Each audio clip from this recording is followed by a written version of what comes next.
Richard Skipper celebrates. Every show is a celebration. Each show, Richard delivers the artists you love, showcasing what makes them unique. Never gossipy. The antidote to a sometimes hectic world. Now, here's your host, Richard Skipper.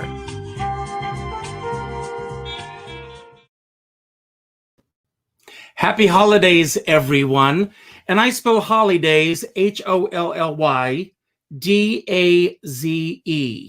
It seems like from just before Thanksgiving until probably the middle of January, most of us go through a daze. And this year, with the pandemic and everything, that daze is even more pronounced than ever. Thank you for being here. This show is about celebrating artists and their body of worth. And as I was putting today's show together, I was thinking about community, because we are all in this together. As my dear friend David Friedman says, we're all in this together, but we're not in the same boat. All of us are navigating these waters the best way we can. Now, let me tell you how today's show came about. Some of you may have seen my interview last Sunday night with the incredible Sue Matsuki. And when I first started promoting the fact that Sue Matsuki was going to be on the show, my dear friend Peter Danish reached out to me and said that he and Rita Harvey had created a brand new CD called Simple Prayers for Challenging Times. And I thought, how appropriate. And yes, I have to get you on the show. And we will learn a little bit more about Peter and Rita as the show progresses. But before we start, I want to give you a little sample of Simple Prayers.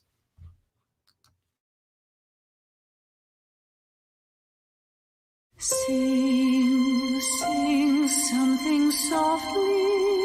From one of Broadway's most beautiful voices comes a new album that will touch your soul and lift your heart. Rita Harvey, Peter Danish. Simple Prayers for Challenging Times. A glorious new collection of sacred texts set to breathtaking music. In these stressful, troubled times, it's just the album you've been waiting for. Songs of hope, joy, and light that will thrill your spirit. Rita Harvey, Peter Danish, Simple Prayers for Challenging Times. Wow, wow, wow. I can't wait to hear it all. Peter Danish and Rita Harvey, thank you so much for being here today. And before we start, I want to ask you both, you can just flip a coin as to who will go first, but I want to know how you're both doing really in the midst of this crazy time we find ourselves in. Who's first? Ladies first. Gosh. You know, it's a day-to-day thing. Some days I'm fine because I'm healthy and my family's healthy. Thank God. And, you know, I'm grateful for that every day. Grateful for what we have. And it's been nice to just be together.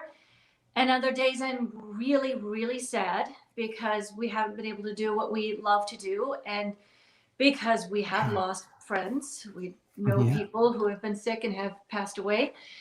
And just with all that's going on, it's been, like I said, day to day. There's days when I just have to work hard to lift myself up. And it's days where it's really hard to sing because I just get sad and choked up. But then other days when it feels like it's essential that we keep going and we keep the vibrations lifted and keep, you know, trying to lift up those around us. So, you know, it's a struggle like everybody else, but hanging in just fine. Peter. And Peter? Largely the same. Work dried up. And everybody seems to be, as David Friedman would say, in the same boat.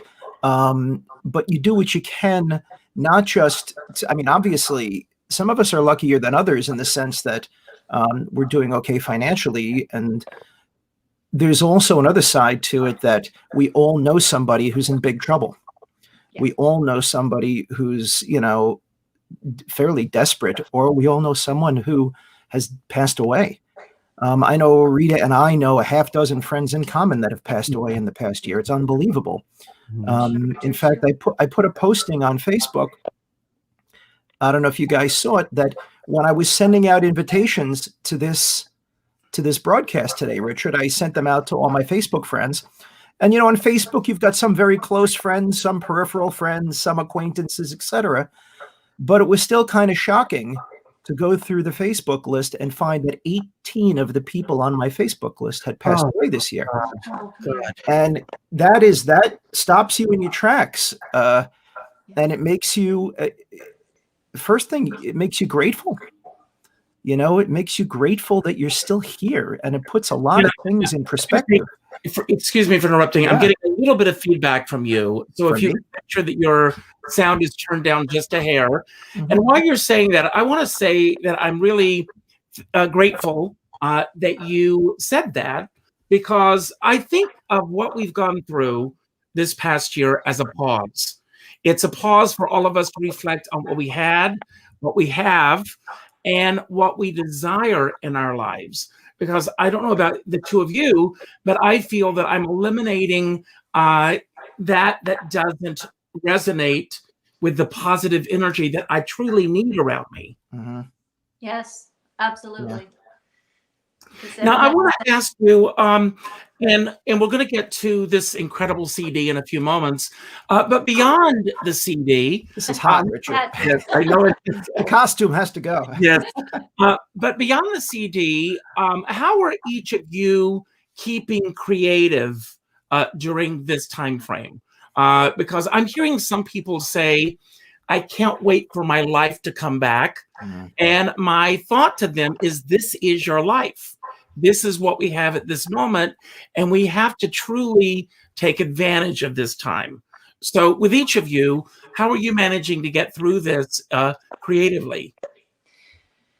Well, you're absolutely right, Peter. I mean, and Richard, I've had a lot of talks with my voice teacher that I work with, Bill Riley, who said, this is a time to prepare and a time to learn new material, a time to do more research, just a time to do all the things that you didn't have time to do before. It's not a time to list. I mean, of course, it can be a time to sit back and relax and take stock. Needs to be that too. But like I said, for me, it's not easy because I get so sad. I have to kind of force myself to do it and learn new material. I'm trying to learn a bunch of new Joni Mitchell tunes because I'd like to eventually do a Joni Mitchell show. I've been amazed watching my husband write a brand new show and getting to help him with the demos and watching. Now, for anyone who doesn't know, Neil Berg, who is Rita's husband. Yes, Neil Berg's a composer. I've been helping him, giving him little hints and doing little, demos for him. Been amazed watching Peter, who just can't stop creating constantly. He never stops. But yes, it's about singing and practicing even when you don't feel like it, getting up there and doing it anyway, because you're still you. You still have to be you. You still have to do what you do and what you love. And we've been streaming concerts. We've done a few outdoor concerts. They're not the same, but there's something, and until we're back to normal, which who knows when that'll be, we have to keep doing it. So, streaming, learning how to use all the equipment, all the new technology, which Neil and I are such old school. We are clueless. We've had to learn a lot. Well, I always say that now everybody who's doing this has an appreciation, an even greater appreciation for the sound and light technicians. Absolutely. Do all the work, because it's a new world for all of us. Oh my God, absolutely. we have no idea. Yeah. Well, it's funny. It's funny you mention that because, I used to think of myself as fairly tech savvy until the pandemic hit, and you realize how much you don't know. But predominantly, I'm a writer by trade. So one of the things that you always beg for when you're a creative is time. There never seems to be enough time. I wish I had more time to write. I wish I had more time for this time. Well, now, after the first month of the pandemic, I said, Danish, you have no excuse. Okay. Time is one thing you've got. Are you both finding that even now, even though we're in the middle of a pandemic, that there's still not enough time to do all It's amazing. It's stunning. It's stunning. When you're a creative person, it just keeps coming and you can't, it flows. And then, but then I still have my son to deal with. Well, I wanted to ask you, how old is your son now? He is 15. And he's at home, isn't he? And he's at home. He's doing remote school, which luckily he's old enough and, he can deal with it himself. I don't have to sit with him, like younger kids do. But, all summer it was about baseball tournaments. So we were never home. We were actually taking him constantly to baseball, which was a really nice sense of normalcy for us. So, yeah, there's always something still happening. It's not like we were home, 24/7. Well, I want to talk a little bit, if you'll both forgive me for going here, about spouses. And I say this because, all of us are in long-term relationships. I think you are, Peter. And I don't know a lot about your wife. Is she also creative? No, well, in a sense, yes. She's a designer. She works. She's a clothing designer, and she comes from a computer linguistics background, which is a super, cerebral thing that I don't fully understand, to be honest with you. But she's a bit of a Renaissance woman in that she's a polyglot who speaks like 5 languages. She's from Europe. Wow. Which makes it a little bit easier. Not that much easier, but I think just because of proximity, they tend to learn more languages. But in general, she's one of those folks who can literally sit in the window and work on a knitting pattern for 12, 14 hours. And I can't interrupt her. Okay. And she goes into the zone. And it's amazing when you see that happen. And I think as creatives, you notice that happens periodically. I find sometimes when I was working on this with Rita, trying to get a melody right or a harmony right, you say, oh, this will take a half an hour. And then you look at the clock and it's like 8 hours later, exactly. You're still at the piano saying, how the hell did that happen? You experience time compression and the days turned into weeks, turned into months. Well, it's funny that right after when we were in shutdown back in April, I saw in the paper one day 2 Broadway performers, a gay couple, said that they were splitting up because after 51 days, they could no longer take being together 24/7. And they had not even been together that long. So I know that, hopefully we're all in relationships that we're happy about because we are spending more time. And I feel that, my husband, Danny, and I, we've been together 31 years, but we've spent more time together this year, obviously, than we have in all the 30 plus years combined. Right. Yeah. Yeah. Well, let's talk about this incredible CD. And I know that the brainchild comes from Peter. Yeah. You came up with this idea. Had you started creating the songs before you reached out to Rita? And with all due respect to Rita, good question, who is a phenomenal singer and actress. Last time I saw Rita on stage was at Fun Home in Westchester. Brilliant performance. And again, there are so many singers that we could have reached out to. Rita, you can close your ears for a moment, but why Rita for this project? Well, this project, ironically enough, one of the songs on the CD is an Ave Maria. And the Ave Maria was the first one that I wrote of this collection. And the truth is, 4 years ago, I had the honor of writing and recording with Metropolitan Opera legend Aprile Milo, soprano Aprile Milo. And we did a benefit single for the victims of Hurricane Matthew in Haiti. And because a friend of mine who's a pastor here in Nyack was telling me that because of all the bad press the Red Cross was getting because of the Clinton Foundation and stuff, that donations to Haiti were down drastically. And I thought, why don't we try and do something? And I had written this song at a prelay. I ran into her at an event somewhere and I played it for her and she said, I'd love to record that.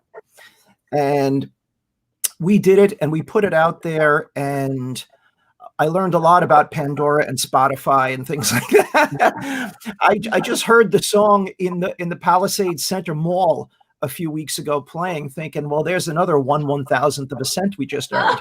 You know, is that the first time that's happened for you, Peter, or do you hear your music playing quite often? Well, I hear my music playing occasionally in television commercials, but not in not in pop type tunes and those type of settings. Much more industrial type stuff. But this was an ironic thing, and the one thing that what Rita was saying before, that I started to hear from a lot of people, a lot of friends were saying, I want to sing. I need to sing. If you're a singer, it's more than earning a living. Mm-hmm. You know, if you're a singer, you sing. Yeah. And I had heard this from so many people that it was crazy. I mean, I was joking with another friend who's a singer at the Met who said, anyone have a bar mitzvah they need me to sing at, a birthday party, something, anything, you know, and because they're just dying to go through the physicality of singing again. Mm-hmm. And so around that time, when I did the thing with the prelay initially, that got me thinking to doing a cycle of songs. And I started on it and never finished it. It sat on the shelf for a long time. And then earlier this year, a buddy of mine who's the maestro of the Athens Philharmonic Orchestra in Athens, Greece, mm-hmm. I played the songs for him and said, do you think these are any good? And he loved them. He said, oh my God, these are wonderful. You should record them. So I sent the first two to Rita and said, how do these sit for you in your range and your temperament, etc.? And she's like, oh, dude, these are right in my wheelhouse. And I said, great. Do you want to record them? And she said, I would love to. And I sat down and said, okay, how would you like to make this a joint project, a collaboration? Because I've got about a half dozen or so tunes completed, and another whole bunch that are half completed. And I said, let me explain to you what the idea is first before you agree. Okay. And I said, the tears at that point, like I'm doing now, because I was so happy to have a project. Great. Well, that was everybody, you know, looking for something artistic to channel your energies into. And I said to her, the idea, now I happen to know Rita for a long time. She's been a friend for, decades. And I know that her family is very religious, much like my family. And so I said that the idea that I had was to do a CD of very sacred texts in new settings. So many of them have not tired old settings, but traditional settings that have become ubiquitous. But what I really wanted to do was not just do, I grew up Catholic, Rita grew up Catholic, not just Catholic stuff. I wanted to reach out and I wanted to do Orthodox Christian and Jewish and Muslim and as many faiths as we could find and try and make it a universal type of album.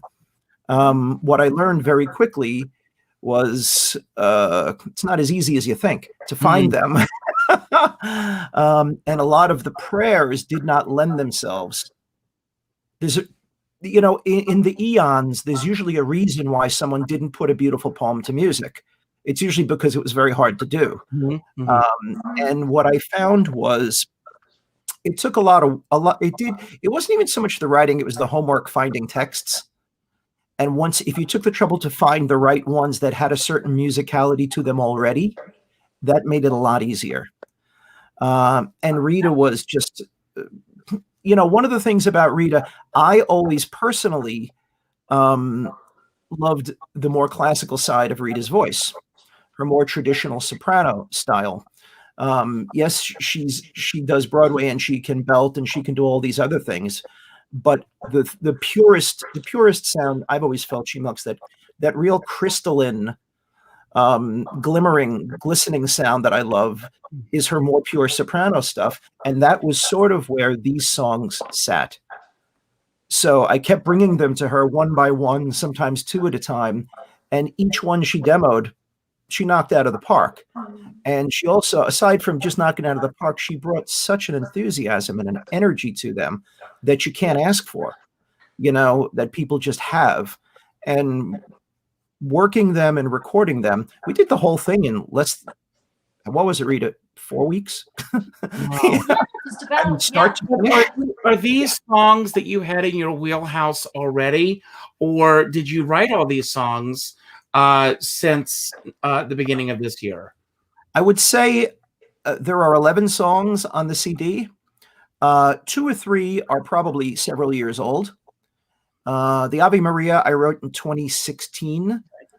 And Rita re-recorded it, and she had originally the Avi Maria was written for a solo voice, and a prelay said to me I'd like to do it as a duet. So I rearranged it as a duet. I brought the solo part to Rita to sing, and she said, "Can't I do the duet and I'll sing both harmonies?" And I was like, "Oh my God, what a great idea!" And it sounds magical when she harmonizes with herself in both parts. It just sounds incredible. So that was something in a lot of ways. Rita was more than just the singer on this thing. She was a real collaborator because she's so musical. She had so many ideas, and virtually every idea she had elevated the project, and it was great to have a creative collaborator who literally had great idea after great idea after great idea. That's a real rarity. Thank you, Peter. It was so much fun to do. God. Well, I want to ask you both. I mean, when I think of religion, and I consider myself more of a spiritual person than, religious person, but to me, all religions all go back to the very basic golden rule: do unto others as you would have them do unto you. And of course, there are different layers to especially putting together a CD like this. Are there various themes that are running through the CD, or are they basically within one specific spot, if you know what I'm trying to ask? That's an interesting question. I will say one of the things, Richard, that struck me in doing the homework, and this worked really well with Rita in particular, a lot of the very traditional settings, musical settings for prayers in general, because most of them are very old, they're very solemn. And they tend to be very austere. And if you read the lyrics of a lot of them, I always found the lyrics to quite a few of them were a lot more joyful and loving and major key, so to speak, than the settings that I had always heard. And so one of the things that I really wanted to do with this, because as Rita and I both agreed, we wanted this to lift people up. We wanted this CD. The whole point of it was to bring some solace to people who are going through a rough year. And the idea was that every song should be an uplifting song. So thematically, that was kind of the one thing we agreed upon. There would be no bummers. There'd be no fire and brimstone religion. No, this would be a joyful recording for everybody to listen to, and hopefully leave after having listened to it with a smile. Now, you talked earlier about your collaboration with the two of you, and of course, we are in the middle of COVID and a pandemic. What was your process, and how did you work together through this? How did we record it? Actually, yes. There's a couple of small studios in Nyack, and one right near where Peter lives, and we rented the studio. We'd keep our masks on the whole time, and Peter was kind of in the corner with his equipment, and I was kind of in the other corner with the mic. And when I sang, I would pull it down and sing, and then we'd put them right back up again. And it was just the two of us. We didn't have anyone else there. And then Peter would take it home and, do the producing end of it. on his own and with his friend Frank, who our sound engineer is Mhm. phenomenal. But with technology today, we didn't have to be Yeah. in a huge studio with all the bells and whistles. He was able to take it and, you know, process it somewhere else. But we actually did the recording part just intimately in a small studio, you know, kind of, you know, 10 feet apart kind of thing. Mhm. And it worked out. It was fine. It was largely Pro Tools on a laptop, Richard. And I brought my own microphones. And we'd set up in, we didn't even use a recording studio. It was a rehearsal studio. That was just a big dead room. And we were able to run through the tunes a number of times in the studio. And the nice thing about, as Rita was saying, the technology now, after we had, I would kind of create a demo track that she would work to, and we'd find if it needed to go up a half step, if it needed to come down a half step, Right. how's the tempo, etc.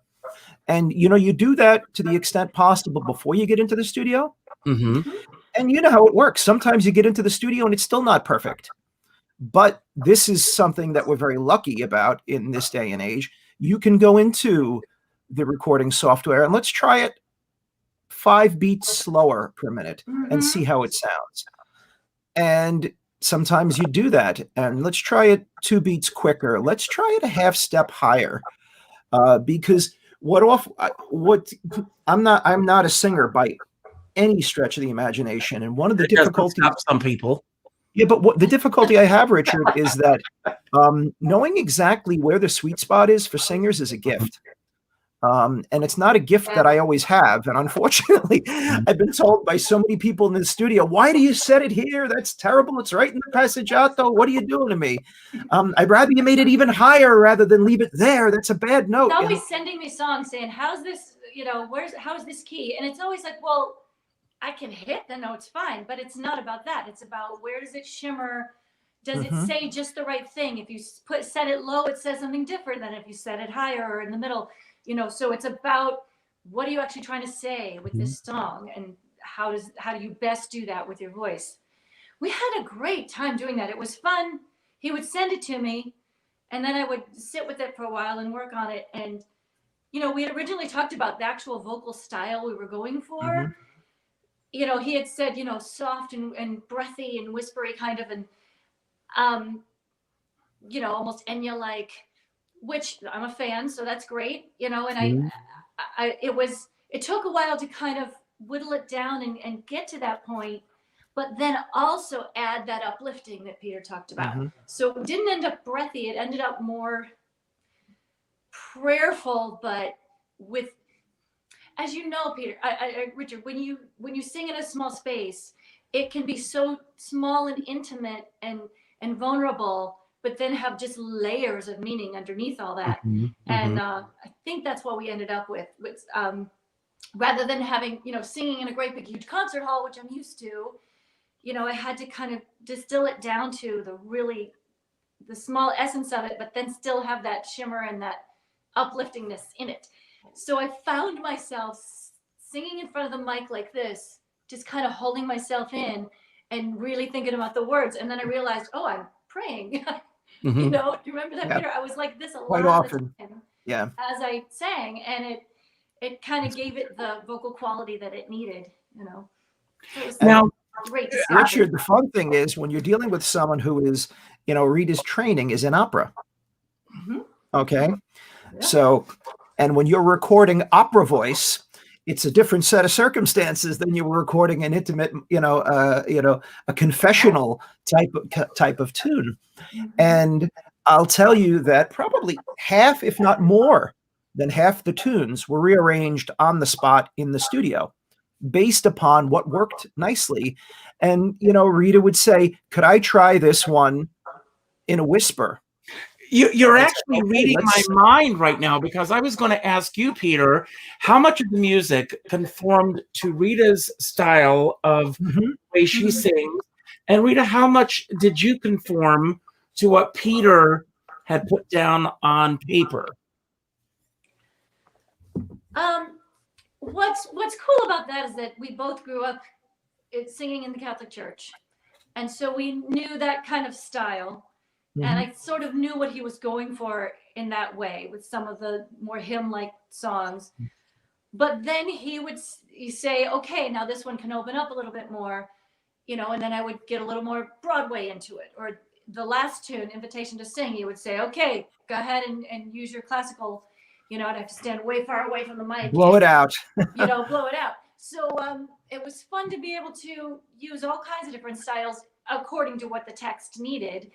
And like you said, we played around with the keys and the style, and maybe even a note here and there to make it mean a little bit more with my particular voice. I mean, Peter can talk about that too. I'll take it one step further. That Rita actually changed some melodies for the better in the studio, which was kind of fun because, you know, quite often she'd hear things and say, hey, can I sing this as a harmony to this? And I'll say, hey, why don't you just make that the melody? It's better than what I wrote. You know, do it. You know, and that happened because as the interpretive artist, as she was singing the words, quite often you could see different melodic ideas came to her. And she would sometimes, and I would joke, I'd say, that sounded great. It wasn't what was on the page, but it sounded great. And a lot of that wound up in the final recordings because there were so many times where just a flip of a note here, or sometimes in a song that had 2 or 3 verses, she says, you know, the verse is the same. Why don't we the second time change this? Put that note here. And it brought so much more to the process. And I'll say, even in terms of back and forth, there wasn't one track on the record that Rita said, I don't think I could do this. And that was nice. She was always game to try everything. Some things, in fact, I'll take it one step further because it's kind of comical. There's one track on the album that is the Prayer of St. Francis. Okay. Which is the Lord, make me a channel of your peace. Now, that hymn in church was one of my favorites of all time. I remember since I was a child holding my brother's hand, walking up, you know, singing that in church. And it's the sweetest, but that's one of those examples that to me always felt like this is such a joyful song. Why is the song so somber, you know? And I thought, I'm going to try something completely different with this. Completely different. And what we did was an Andean style pan flutes and guitars, you know, a very South American Latin type of sound. And Rita recorded it and it sounded fabulous. It really sounded great. But in my brain, I kept hearing children singing this, right? Mm-hmm. So I reached out to a friend of ours, a mutual friend, Jared Rosenblum, who ran the Hudson Valley Youth Choir. Mm-hmm. And I said, Jared, what do you think about this? Do you think it'd be possible in the age of COVID to get a youth choir together, your kids? He says, well, that group is not working together right now. However, the school where I teach, the Deerfield School in Mountainside, New Jersey, they've got a choir, and I think they would love to do it. I said, but are you guys working together in the pandemic and all? And he said, no, what we'd have to do, if you're okay with it, is have each kid record individually. Wow. I said, okay, that sounds like a bear. I don't know if we're going to be able to do that. Sounds like a bear to me as well. How many kids actually ended up being involved in that? We wound up using about 14 children, and I got 14 iPhone recordings of people singing along to Rita. And then my dear friend Frank Fagnano, the engineer, had to lose his hair trying to equalize and and straighten it out. And it sounded amazing. I mean, it sounded amazing to have all these children singing, Lord, make me a channel of your... It's so beautiful. And to Rita's credit, Rita even said, you know what, Peter, you should drop my voice out of this entirely and just make it the kids. You know, Totally. it's so beautiful. Let them just shine. And I said, well, that was very selfless of her. But so what we did was we made it a call and response between Rita and the kids. Wow. It sounded wonderful. I mean, it made me so happy, and the kids were ecstatic. Jared, if you're watching, thank you so much once again. Great job, and thank you to all the kids who participated. We are eternally grateful for all the work you did. It was wonderful, and we hope to meet you guys in person sometime. Absolutely. It'll be fun. We're going to do an evening of this when this is all over. You know, we'll make that happen. But one of the things that, and I'm glad that you said this about Rita being selfless, and this may sound basic, but those of us in the business, we know better. To make a collaboration truly work, you need to check your ego at the door. And I want to ask both of you from start to finish, if the end result is what you thought it would be. It's better than what I thought it would be. It's better than what I thought it was going to be. It far exceeded my expectations. Yeah. So proud of it. And I'm so pleased with what Peter was able to do. I mean, I don't know. Of course, I wanted to sound the best that I could, but then to see what he would do with it and go away and come back with this gorgeous. That was half the fun. Oh my gosh, it was so much fun. And then we would, be texting back and forth. I'm like, okay, well, how about this note? And let's fix this. And can I come in and fix this? And it was just kind of notes back and forth, with little twin, tweaking here and there.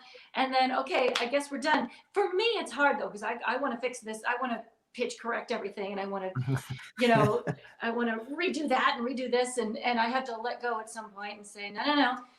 That performance was vulnerable enough. Let it go, But yeah, I think the end result, between what Peter and Rita, are you able to actually release it? I mean, you're on many recordings, but once you go into a recording studio, it's like doing a film or doing a show.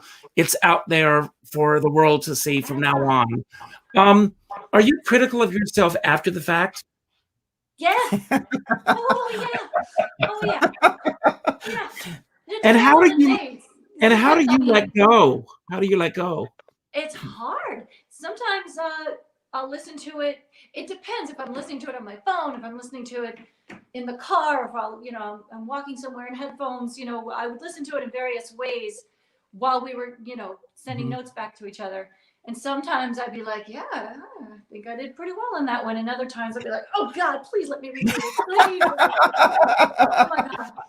But then I have to remind myself, no, it's in a different devices. It sounds differently.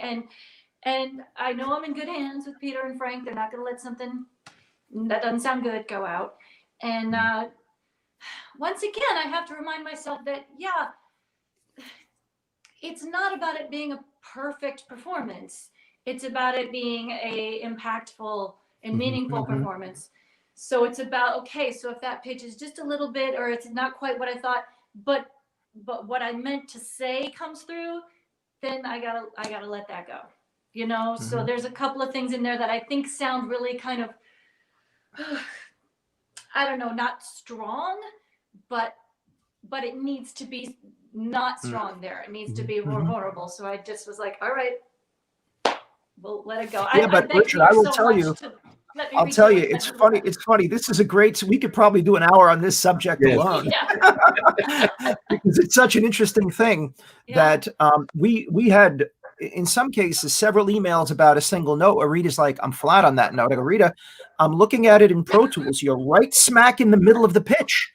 She's, why does it sound flat to me? I said, I don't know. It's not, but these are the things that you sometimes, and I had this issue come up.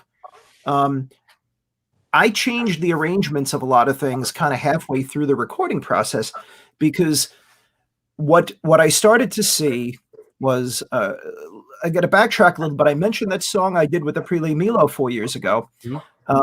A prelay wanted to work with an orchestra, and I didn't have an orchestra. But one of the things I do is I'm the classical critic for BroadwayWorld.com. So I put out an APB on Broadway World saying to my musician friends around the world, how would you like to be part of a charity single? Let's put together a virtual orchestra, and I'll send you a click track and you record your part. And that was how we did that Avi Maria with her. Everything was done. I had people from Croatia and Israel and Japan. It was wonderful. It was another nightmare to pull together. My same engineer, Frank Fagnano, give him a lot of credit. Thank you, Frank. Trying to pull all these various elements together. But I made a lot of friends during that process. And as I started to realize, I played all the instruments more or less on the record. And I am by trade a clarinetist and a guitar player. And I can get by on the piano, but it's not really my first instrument. So I started to realize halfway through it, even if I didn't say this to Rita, that my inability to play was hampering some of the songs. And so I reached out to some friends in the industry, and I got the Dom Prague choir from Chile to provide the backing vocals on the Ave Maria for me. So we got a wonderful choir to do that for me. I got my friend Carlos Alvarez in Argentina to do the orchestrations for one of the last song on the album, which is the one you see in the video, An Invitation to Sing. He did this epic orchestration that was eons better than what I could do myself in the studio. And one of the songs, which is Mother Teresa's prayer, you know, the famous prayer by Mother Teresa, you know, people are often selfish and unkind, forgive them anyway. I really had to believe somebody had put that to music, and I looked high and low and couldn't find it. So I said, I'm going to take a shot with this. And then that's one of those examples why you find out why people haven't done it, because it was really hard. But I made it into like a Viennese waltz. Okay, like an pa pa you know, people are often dun da da da da da. And Rita recorded it, and it sounded great. Then I got a call from my friend, the maestro again, from Greece, and he said, I love that song. I don't love the arrangement. Let me put together a piano arrangement for you. I said, Giannis, here's the deal. We have to get this out in time for Christmas. I need you to do it like in the next 10 days. He said, I'll do it tonight. Oh my God. And he did it that night and sent it to us. And Rita and I heard it. I was like, tears, like, oh my God, wow. Gorgeous. Gorgeous. I love it. You just have to accept, you know, holy crap. He elevated this off the charts so much better. It sounds to me like with everybody that you reached out to, that everybody wanted to be a part of this project. Yeah. Were there any bumps at all in the road to get this completed? Yes, there was one. No. The song we talked about, An Invitation to Sing, the one that was our single that there's a music video for, there's a great story behind that. That was like the last song we put together. And there's a very famous mezzo-soprano who sings at the Met and everywhere in the world named Stephanie Blythe. And Stephanie's arguably the greatest mezzo on planet Earth. And she had posted online a poem that she had written called An Invitation. And I read the poem, and I had that weird moment where I started to feel, you know, the hairs on the back of my neck go up as I was reading her poem. And I started to hear music to the words that she had written. I heard it and literally turned and went to the piano and said, this is a song. This is not a poem. So I sent her an email and said, Steph, I think what you have here is a song, not even a poem. And I said, would you mind if I took a shot at putting it to music? And she's like, knock yourself out. So that one came together, Richard, in about the amount of time it took to write it, it became a song. And I sent it to her, and she said to me, oh my God, this is wonderful. Thank you so much. And I recorded the demo myself, and I sang it for her. I said, please forgive the horrendous vocals. And she said, Peter, The whole point of this song, of this poem, An Invitation to Sing, is for everybody to sing. Mhm. She says, I'm thrilled it inspired you to sing. Okay. And, it kind of reminded me of that old Sesame Street song, don't worry if it's not good enough for anybody else to hear. And Mhm. I had that moment. Stephanie sends me a note. She loved the song. She was thrilled. And then she said to me, I have a message here that William Bolcom, the great American composer, very, art song composer, brilliant, brilliant composer, has asked if he could put the song to music. And I was like, ruh-roh. I said, so you don't want us to do it then? Is that what you're telling me? She's like, oh, no, hell no. I want everybody to record it. Knock yourself out. And I was so thrilled. And she said, Peter, I hear your version as a big SATB choir. I hear it with a church choir. I love what you've done. And I was so thrilled that I said the version that I had with just piano and a couple of other instruments wasn't going to cut it. That's why I reached out to my friend in Argentina who does movie soundtracks. And he gave it that gigantic epic feel that it needed and really made it into the anthem that it's become. So now, that I want to ask you both, is there, when you're putting together a CD like this, how many selections are there on the CD? 11. There were 11. Now, I grew up in an era in which you would get an album, and yes, there were albums, and listen to it from start to finish. You'd decide one and flip it and listen to side two. And now a lot of people obviously listen to things on Spotify, on their devices. I'm not going to mention her name or show her talking to us. But is there an arc to this CD in terms of the through line, or each of these songs stand on their own merits? There's an arc. Good capture, Richard. Very good. Yeah. And in fact, the first song on the CD is one of the ones I did not write. It's a spiritual. It's This Little Light of Mine. Wow. And this one came about. This is such a cool story. This one came about. I was like, whatever you want, Peter. I'm in. This is the one I told Rita this, and she's like, I'm on. Let's do it. So cool. I was watching PBS. I guess it was around maybe September, August, and they had video of NASA recording the actual vibrations of the sun. They released it for the first time, the solar wind of the sun. Mm-hmm. And it sounded kind of like an Australian didgeridoo, like an oh type of thing. But it was a haunting sound. And it gave me goosebumps. I said, wow, that's what the sun sounds like. That's so cool. So I took that sound of the sun, I sampled it, and put it across the keyboard. And I used the sound of the sun as the musical accompaniment behind Rita. So what you hear on that song, This Little Light of Mine, the sun, in parentheses, is actually our sun, only set to different pitches and vibrations. And I originally had, if you recall, Rita, I had a piano. I had a single piano in the background tapping out the chords as well. Mm-hmm. And Rita said, let's kill the piano entirely and just let the vocal float in space. And when we tried that, oh my God, it was once again goosebumps. It was like so different.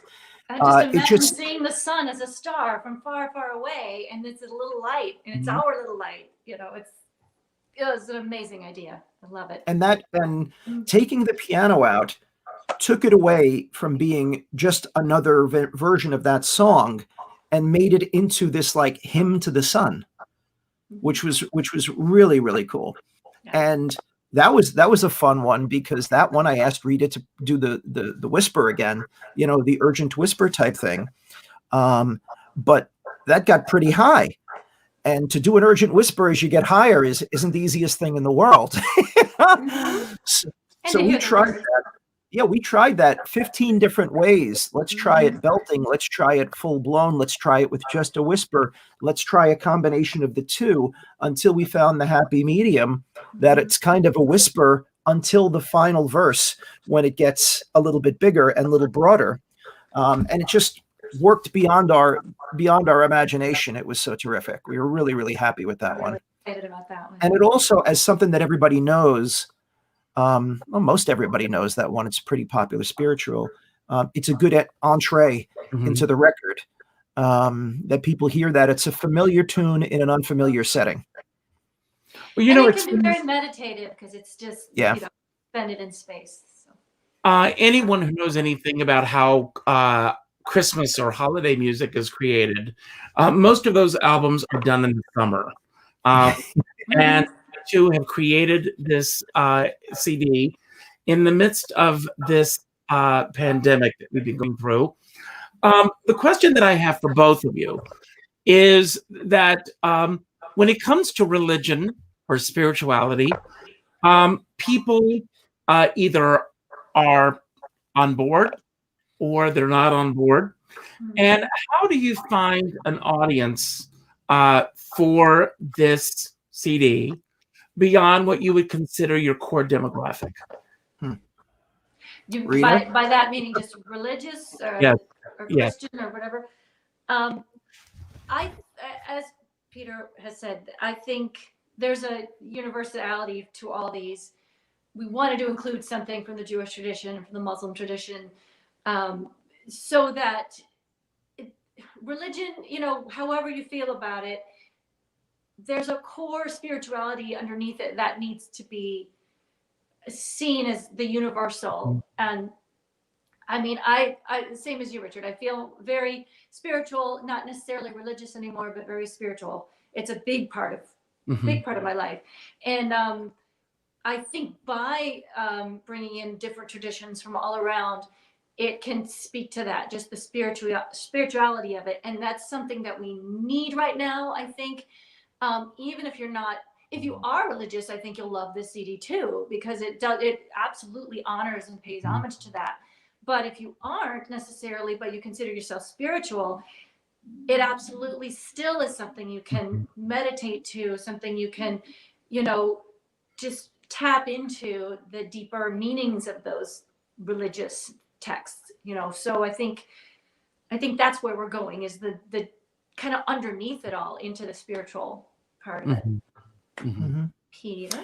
We've gotten a lot of interest from like classical crossover folks on the internet, and it wasn't necessarily what we thought of initially, classical crossover, but I guess it kind of does lend itself to that. The Andrea Bocelli type crowd, because a lot of the songs, while they're not strictly classical in nature, they're a bit more classical than a traditional pop tune in many respects. I felt like I was tapping into, because when you major in music, you have to study a lot of early music, medieval Renaissance, that kind of thing, and a lot of church music harkens to that. And I felt like I was tapping into some of that, some of the early music type of thing, motets and chants and things like that. We did a chant even. So I think it taps into all different styles at some point. Richard, there's an Orthodox Christian chant that I had heard as a kid.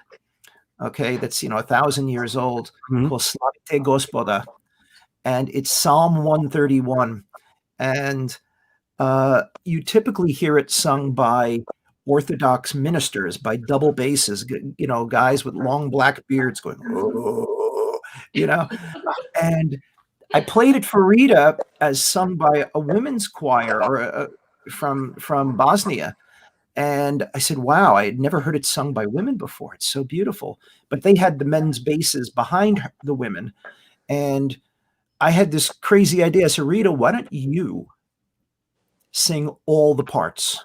No instruments. We'll have you sing, stack all the harmonies. And the harmonies are crazy. And some of them were very, very low. And some of them I cheated on, to be honest with you. I dragged her down. Because, unless you're a Russian man, you shouldn't be singing these notes. They're so. Well, but a wonderful, when folks hear it, they go, "What is that? Is that a synthesizer?" I said, "No, that's all Rita. That's Rita. It's Rita from top to bottom, above and below the staff." Well, I can't believe this, but we're at the end of our show. This hour it flew for me. I've got like 100 questions that I could ask the two of you. I love you both so much, and I'm so thrilled. It's so wonderful of you to have us on. Thank you. I am thrilled for this CD. I want to say a few things. First of all, everybody who tuned in today, and this will be available later for rebroadcast on YouTube, and this will be saved as a podcast, and you can listen to this wherever you listen to your favorite podcast. Thank you all for being here today, and if you enjoyed the show, and I hope you did, please go to my website, richardskipper.com. Sign my guest book with your thoughts about the show. That helps to boost me in other markets. I also want to let everybody know that if you're available tomorrow night at 5:00, I'm going to be celebrating James Morgan from the York Theater Company. Hi, James. Good to see you. And it will be a little prelude to, they are doing their big gala tomorrow night, which we will be talking about. That's available and will be streaming online. So please tune into that if you can. I also end every show by telling everyone to go out and do something nice for somebody else without expecting anything in return. And if you can, you see the address right here, simpleprayers.org. Go to the website and order 2 copies of this. Order one for yourself, and then give this to the second friend who pops up in your feed today. The next person who pops up when you're on Facebook. And that way, it's a great holiday gift for everyone. If you are able to do that, we know it's a tough time for everybody. I also want to end the show by giving each of you the final word. I'm going to start with you, Peter, and then Rita, you're going to get the true final word today. Anything you want to say about anything that we talked about that you want to expound upon, anything that we didn't talk about that you wish we had, or just any general message that you want to put out to everyone watching today. And I thank you both for being here. And thank you. No, thank you, Richard. This was an awful lot of fun. It felt like it was 5 minutes. It was terrific. So, no, in general, this is something that was a lot of work, but it was never work. It was joy. It was fun. It's that rare occasion when you're looking for that moment to go back to work and to go and do something. And Rita was a great collaborator in that respect. I think in general, though, as we're reaching a new year, the idea we had for this of it being uplifting for everyone is, we have become a very difficult bunch of people in this country. We are arguing about everything. We're fighting about everything. We're disagreeing about everything, and we're forgetting a lot of our common humanities. And that even when we were promoting this CD, I heard that from some of the religious organizations, like, "Oh, you've got a Muslim song on this thing," I said, "Wow, there's something missing right now that we need to find again." And if we can help with that even slightly, we're glad. And your show, Richard, is bringing a lot of people together, and we're grateful for that. And we say thank you. Even the name Richard Celebrates is a wonderful title, because that's what we need more of. We need more kindness, and we need more positive energy out there right now. Thank you. So thank you. Once again, Richard, yes, thank you. I've loved seeing you promoting all these different artists and helping to lift everybody up.